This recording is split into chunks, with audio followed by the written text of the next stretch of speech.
Welcome back to my channel. It's finally time of the year to unbox my new bullet journal for next year, 2026. So I got this bullet journal from Amazon for about $18 from String and Space.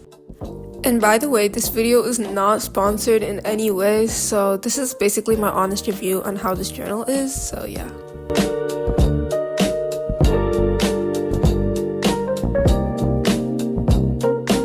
Okay, so first impression, right when I open this box, it looks really cute, the wrapping paper, and the design is really pretty.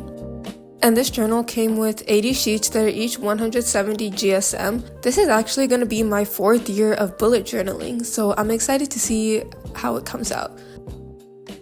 And then in the back of the book, there's a pocket where I can keep and store anything I want, and it also comes with a cute bookmark.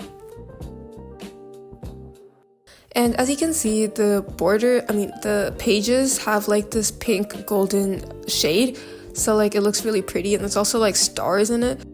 Anyway, thank you so much for watching this video, and please subscribe.